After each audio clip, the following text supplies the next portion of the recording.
Mga kadudoy, oh, punta tayo. Grabe yung pinayat ni Lucas, oh. Mahigit siya 1 linggo na walang kain. Na-poison siya ng pangpurga. Nagsuka siya, madami siyang naglalaway, tapos nanginginig na yan siya, parang hindi na siya mabuhay. Akala ko nga, tapos nawala siya ng 2 araw. Akala ko saan siya nagpunta, hindi na siya umuwi sa bahay, akala ko namatay. Buti umuwi man siya. Ngayon sama-sama siya dito, hindi siya makakain maayos. Kahit bigyan ko siya ng tinapay, iinom na siya na tubig, pero hindi siya nakain ng marami pa. Sana igagaling na si Lucas, kawawa naman siya. Pero nasama pa rin siya kahit masama ang pakiramdam niya. Punta tayo sa chicken natin. Hindi natin napakain yung chicken kasi busy tayo nakaraan. Pakawala natin sila dun sa kuno. Ganda yung pagkatubo ng binhi ni Gaga dito. Gaya sa atin doon masyadong manaka-naka. Ngayon mga kadudoy, babay muna tayo magkuha ng chicken natin. Ayun mga kadudoy, tatawid na kami ni Lucas dito. Iwan ko kung tatawid yan siya. Dali! Dali na! Dali! Tawid siya, masama pakiramdam niya. Kung lalamig yan siya siguro yun. Pero pag malakas din siya, talon-talon na yan. Dali! Dali! Sama pa rin siya. Kawawa naman si Lucas, para siyang walang lakas talaga. Pinipilit niya lang yan sasama. Ayan, talon-talon na siya ng kunti. Kawa naman yung ating partner. Kasakit, nalason siya ng kuwan, ang purga niya, hindi niya kinaya eh. Hali! Ay mga kadudoy, lagyan natin yung cam natin dito. Magpitas tayo ng sitaw ngayon kasi mga kadudoy, gugulang yun. 2 days akong hindi nakapagpitas eh. Sigurado magugulang ng bunga Hindi na kasi mabenta pati pag medyo gumulang na siya. Kaya kailangan na talaga natin makuha yun. Sayang. Nag-spray na sila dito ng damo. Nanilaw na yung mga damo na dadaanan natin. Mamamatay na yan. Ay! Kala ko ahas. Kala ko ahas yung bumundol sa pako. Sukal kasi.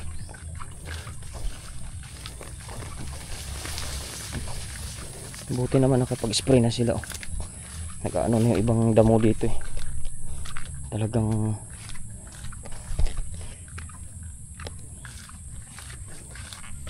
wala nang lakas si Lucas.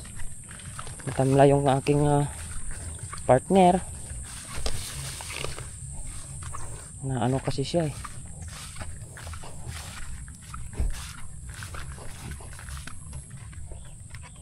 Ayan mga kadudoy, nagpapabulok na tayo ng ating palayan dito.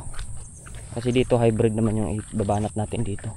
Pero mahawan yung ating mga gilid. May mga hahawanan lang ako dyan kunti sa susunod na araw. Habang yung sa bundok naman natin yung mais doon ay nakapagpa-spray na ako doon. Hahawanan naman yung paligid noon. Maraming tatabasin doon, yung mga saging na ligaw hanggang sa gitna. So sana ay mapagbigyan tayo ng mga 1 linggong init yun para makapagpasilab tayo sakaling maano na yung ating kwan. So maganda na yung kwan dito. Kunti na lang mabubulok na tong mga dayami natin hanggang sa para magkulay itim na tong lupa. Pag medyo mapula pa yung mga kadudoy, hindi pa yan healthy siya ako. Hindi pa yan healthy taniman. Kulang pa yung tinatawag na pagpapakwan yan. Pagpapabulok sa lupa, hindi pa siya ganun kakon.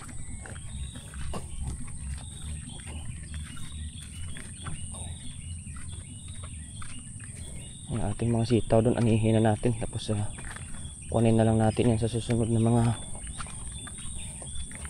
pagkakataon. Ayusin natin yung pagkakatanim na naman para gumanda-ganda yung kwan. Dito maganda na yan.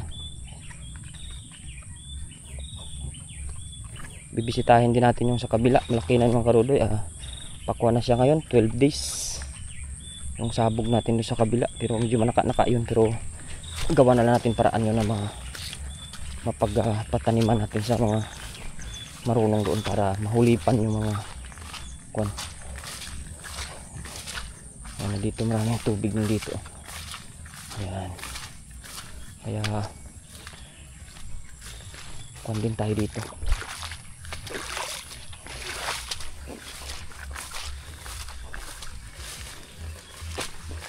Maapaw yung tubig natin dito, marami tayong tubig.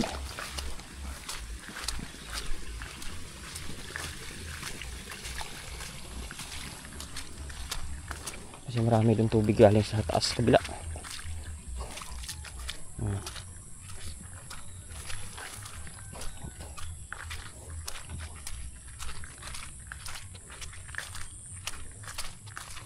Ang ganda naman dito kasi naayos na yung kwan dito.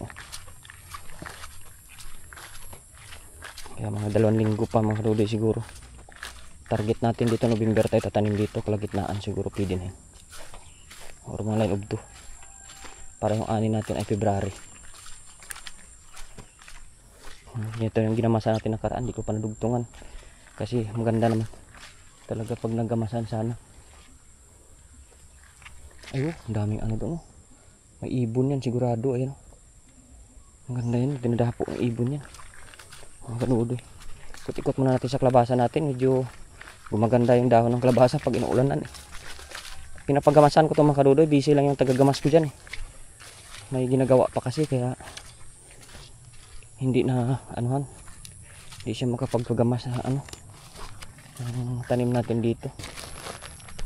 Pero yan naman ay nai-esprehan na natin. Kaya malaking chance na yan ako. Hahawan din yan. Ewan kadudoy.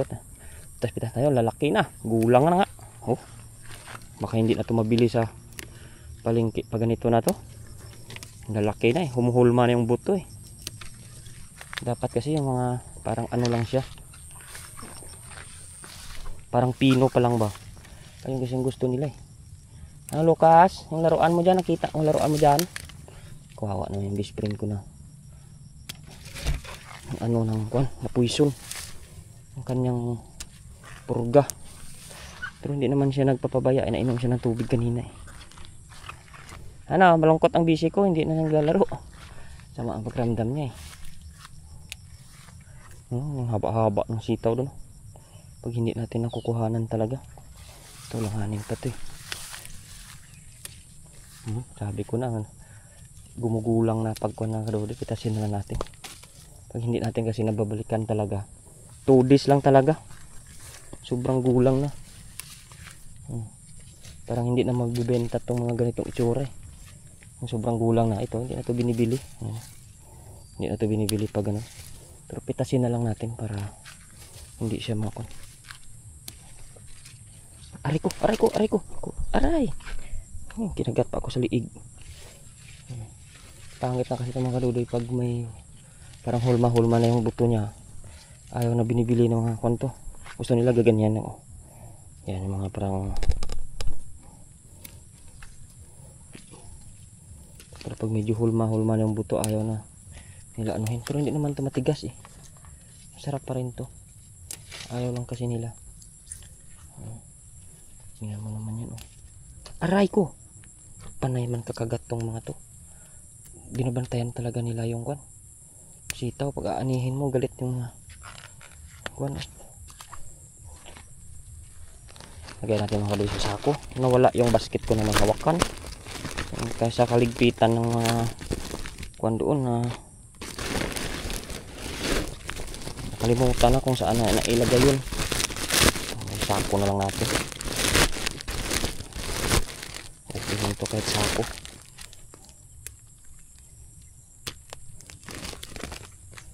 Gugulang na. Pangit na mag-ani pag ganito mga dodi. Na over sa kwan. Na over yung ating edad ng ating ani. Ating harvest. Sasayang lang to. Hindi ito mabenta pag ganito.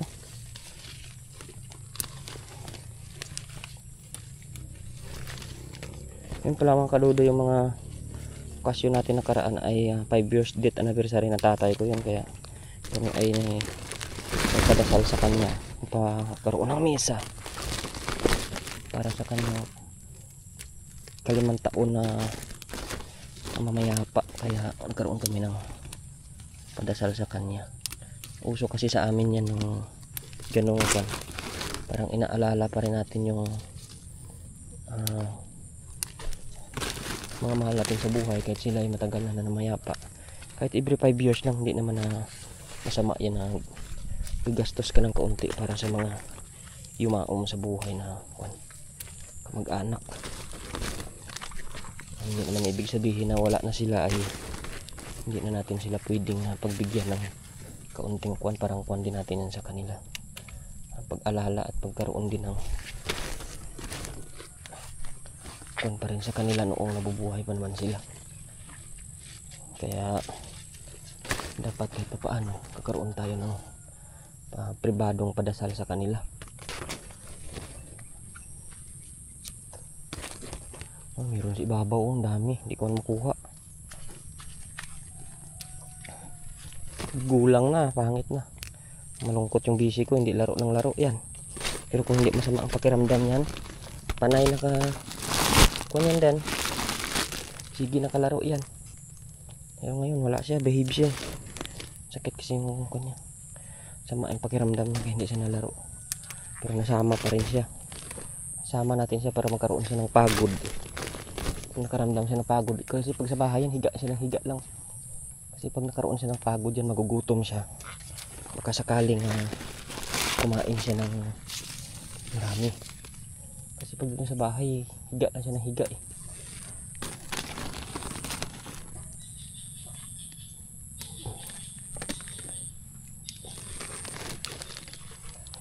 Gulang na, pangit yung harvest natin ngayon. Gugulang ng sitaw natin.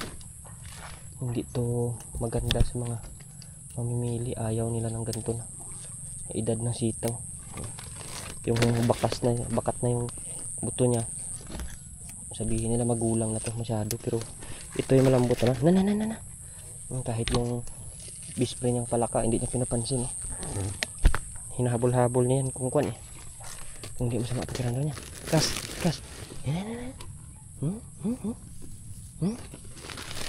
ay meron doon, hulin mo doon. Sama pakiramdam ha.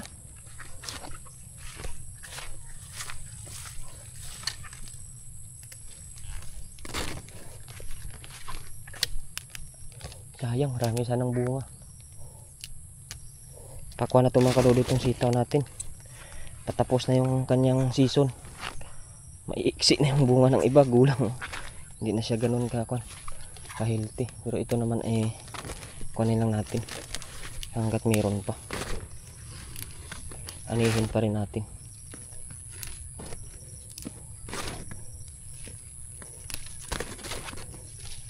Kung pang sarili mo lang tong ulam, marami ka pa rin mga ulam dito.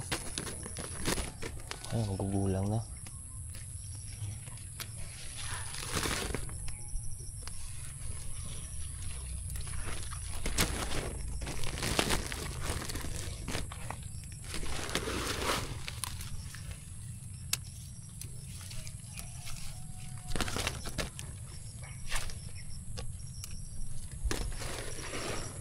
Yan.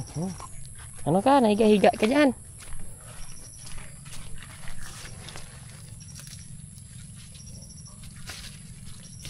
Gulang na mga kaludo yung ating hitaw. Magandang harvest nito kahapon ng umaga eh. Laki na, iwan na natin mga kaludo ito iba. Tanggalin lang natin sa ano niya para karoon siya ng magandang kasunod niya. Pangit na talaga. Halatang halata na gumugulang. Pero nakuan pa rin eh. Nabunga pa rin kahit paano. Marami pa rin tayo nakukuha, talagang magulang nga lang. Pag 3 days kasi to, wala na. Bilis na lumaki nitong buto niya pag 3 days mong hindi ma-harvest to. Kagandahan talaga nito, every 2 days andito ka. Kahit ng araw-araw eh. Makuhanan mo talaga siya ng iilan. Kasi pag pinabayaan mo, wala. Nagulang agad yan. Ang bilis. Ubusin natin itong mga Pakinabangan natin kasi sayang naman. Kahit may benta natin mura yan. Kahit 10-10 para kalahating sako na.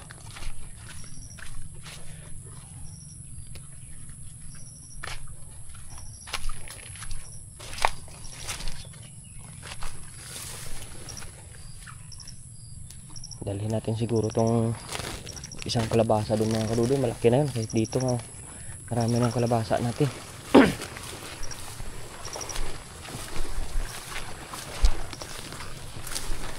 Tsaka maraming tumutubo dito ngayon mga kadudoy na kuwan. Saluyot. Yan oh, natatamaan ko wala ng spray. Yan mga saluyot yan eh. Madami na ako napapansin sa mga yan. Kaso hindi ko man naiiwasan pag magkuhan na kasi ng spray.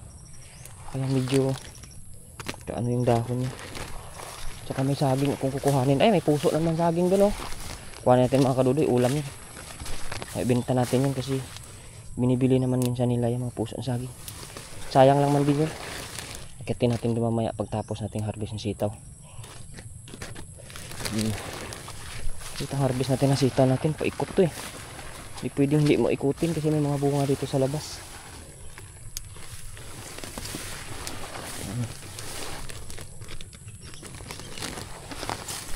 Dito.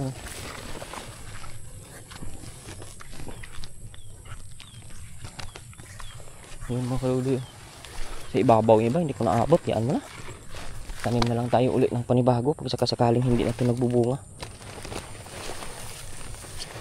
Nahanap akong pwesto dun oh. Isang pwesto pa ng sitawan na panibago. Gagandahan na lang natin yung pagkagawa at matibay para alambre tsaka kung anong gamitin natin. Tsaka tali na lang. Pagkawayan mga kaludoy, pag mabigat lalo nabubulok na siya. Nagagato naman. Babaak pagkuhan. Maganda yung tali na lang yung gapangan kasi mas matibay talaga kaysa kon sa kawayan, kagaya ng ginagawa ng ibang mga malalaking mga nagbablog. Nakikita ko ang gapangan nila ay kon talaga tibay, kaya kahit ilang season yun wala na silang gawa-gawa, yun pa rin yung kunin nila ginagamit kahit ilan sila mag-alternate ng tanim.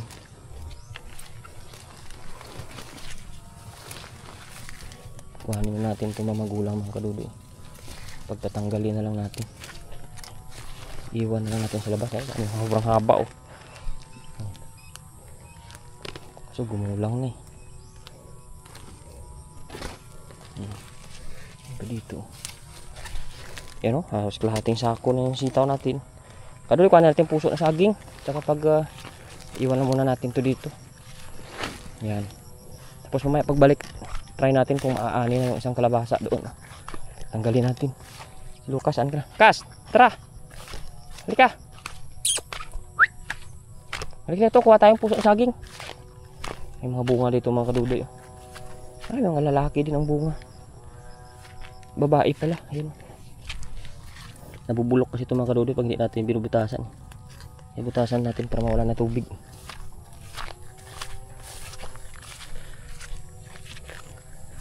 Yan o, unti-unti na gumagapang sa ibabaw yung ating kwan mga kadudoy.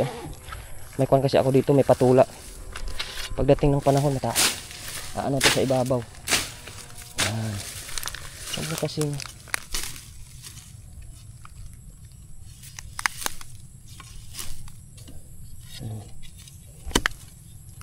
Pangalan natin. Dito yung mga kadudoy, aakyat sa ibabaw yan. Dalawa yan, meron pa yan sa ibaba. Para sungkitin na lang natin yung sa ibabaw na lang sunis pag sakaling dyan siya mabuhay. Dito naman, na-sprayhan ko na yan eh. Sa kabila lang yung wala. Natatanggal yung ibang bunga ng kalabasa. Saka dito, malaki na rin oh. Gumagapang na yung patula ko. Hindi ko pa napaakyat dito sa kwan. Sa gapangan nila, hindi pa naayos. Hayaan mo naman kadudoy, maakyat din natin yan dyan. Bigyan na lang natin ng time yan. Dami ko napapansin bunga ng kalabasa talaga ngayon ah. Ay, inapakan ko man yung kwan. Kuha natin dito, mga labanos, ang dami dyan. Kahit may masukal yan, pero nalaban man siguro yan sa mga damo. Tingnan natin. Dami mga bulaklak ngayon ako ano. Ang kalabasa. Marami siyang babae. Kaludoy, kuha mo tayong puso saging. Masarap mga pang ulam yan. Maibibenta pa natin yan. So, may puso na naman dito. Yun. Yan. Sasayang lang to, baka tirahin pa ng iba to eh.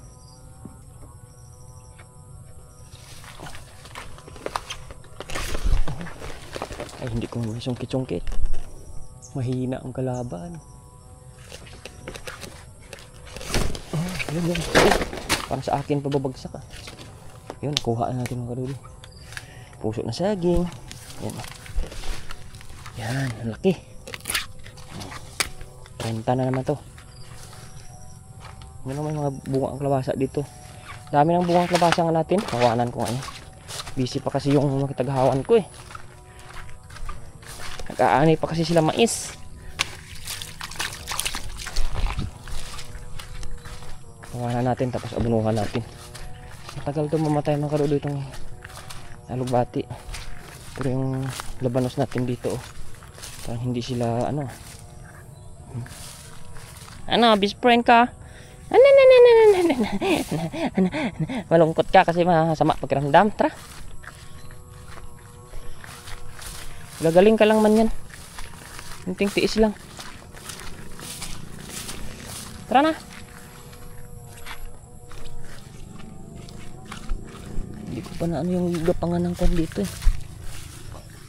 Parang hindi to kwan sa kwan oh, sa tawag straw na lang yung gagawin ko kasi pag kwan yan naisip ko pag net nako hindi lalaglag sa ilalim yung bunga ng patula niya.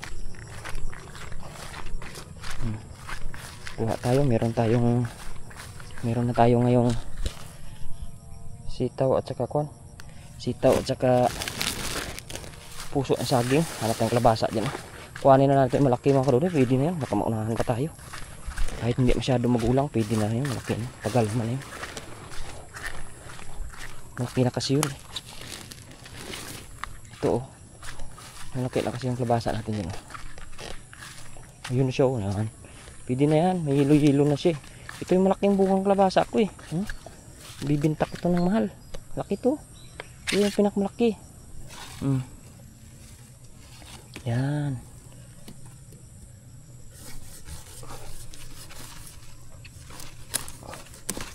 Yan, ito yung pinakamalaki mga kaduloy. Tsaka magulang na talaga siya. Wow, grabe. Laki oh. Oh, gulang na nga. Oh, yan. Ani tayong kalabasa. Bigyan natin ito ng kuwan. Binta natin ito ng 100. Malang kilo ng kalabasa ngayon.